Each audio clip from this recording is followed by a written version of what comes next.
सुषमा अंधारे यांच्या त्या सोशली करेक्टनेसच्या जागृत तत्वानुसार उद्धव बाळासाहेब ठाकरे, आदित्य रश्मी उद्धव ठाकरे हे विवेकशून्य ठरतात आणि त्यांच्याकडून समाजाला आणि राज्याला कोणताही फायदा किंवा विकास होण्याची शक्यता नाहीये। उलट त्यांच्या मागे लागल्यास ते महाराष्ट्राला अधोगतीला नेतील। हे असले नेते मुळात पुढारी होऊ शकत नाहीत। अंधश्रद्धा, तंत्रविद्या आणि अघोरी कृत्यांविरोधात भूमिका घेणाऱ्या सुषमा अक्का या आपल्या पक्षातल्या सर्वोच्च नेतृत्वाबाबतही तीच निष्पक्ष आणि सामाजिक दृष्ट्या योग्य अशी सोशली करेक्ट अशी भूमिका कधी घेत आहेत याकडेच सर्वांचं लक्ष लागलेलं आहे।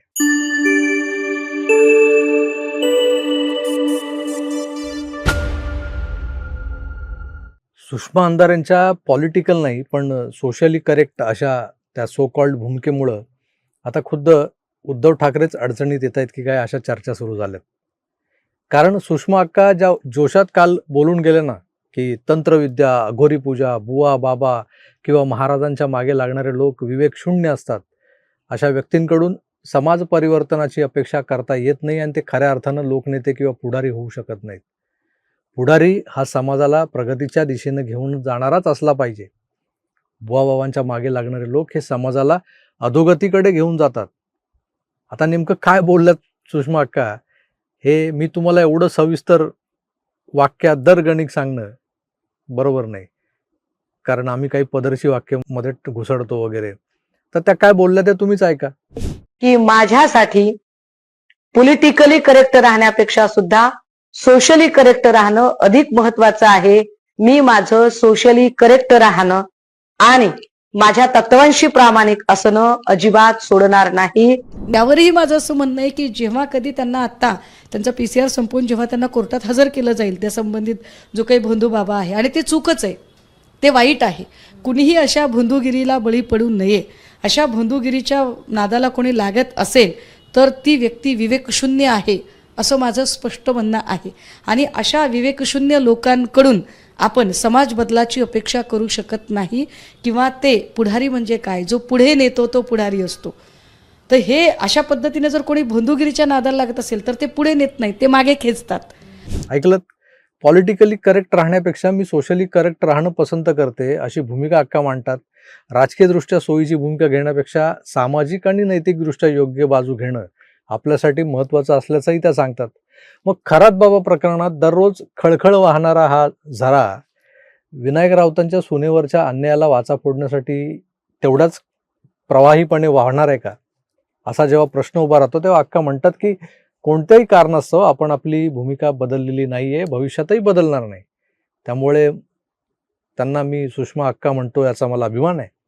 मग आता या भूमिकेच्या पार्श्वभूमीवर राजकीय वर्तुळात अशा चर्चा सुरू झालेल्या आहेत की जर का दिशा सालियन यांच्या आई वडिलांनी, त्यांच्यावरही अन्याय झालाय बिचाऱ्यांवर, त्यांची मुलगी गमावली आहे त्यांनी, तर त्या सालियन कुटुंबियांनी सुषमा अंधारे यांच्याकडे जर मदत मागितली, कारण उपलब्ध पुरावे आणि कायदेशीर तरतुदी ज्या आहेत त्याच्यावर सतीश सालियन तिचे वडील दिशाचे ते जे झगडत आहेत त्या सगळ्या तरतुदी त्यांच्या निदर्शनास आणून दिल्या सुषमा अक्कांच्या, तर त्या सालियन कुटुंबियांच्या वतीनं आदित्य ठाकरे आणि उद्धव ठाकरे यांच्या विरोधात कायदेशीर कारवाईसाठी मदत करतील का?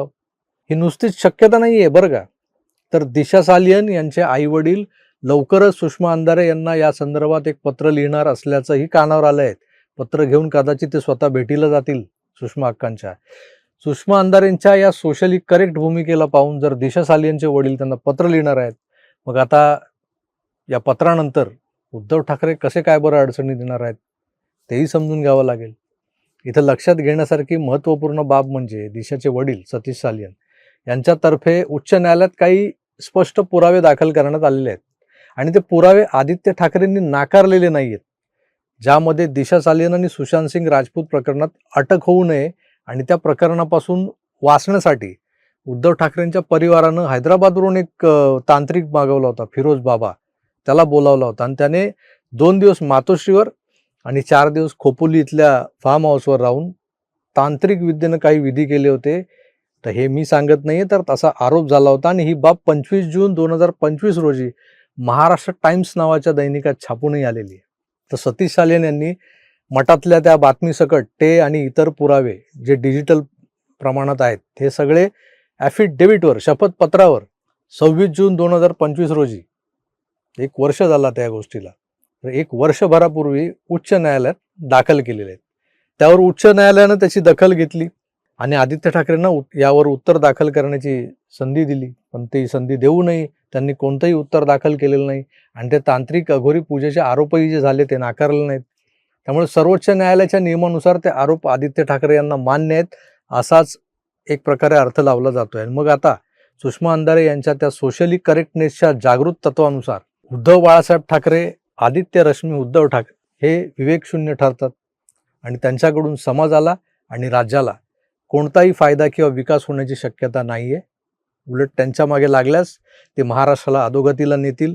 हे असले नेते मुळात पुढारी होऊ शकत नाहीत. अंधश्रद्धा, तंत्रविद्या आणि अघोरी कृत्यांविरोधात भूमिका घेणाऱ्या सुषमा अक्का या आपल्या पक्षातल्या सर्वोच्च नेतृत्वाबाबतही तीच निष्पक्ष आणि सामाजिकदृष्ट्या योग्य अशी सोशली करेक्ट अशी भूमिका कधी घेत आहेत याकडेच सर्वांचं लक्ष लागलेलं आहे. माझा आविर्भाव हा उपहासात्मक नाही, फार गंभीर प्रकरण आहे. थोडक्यात काय तर दिशाच्या वडिलांनी ते पत्र सुषमा अक्कांना दिलं रे दिलं की राज्यात फार मोठा राजकीय धुरळा उडणं अपेक्षित आहे. फक्त सुषमा अक्का या आपल्या शब्दांना जागल्या पाहिजेत, बाकी काही नाही. बघूया काय होतंय. घोडा मैदान दूर नाही, त्यामुळे तुर्तास मी इथेच थांबतो. पुन्हा भेटूच, तोवर आपली काळजी घ्या आणि पाहत राहा आपलं आवडतं YouTube चॅनल आकार DG9. धन्यवाद. नमस्कार.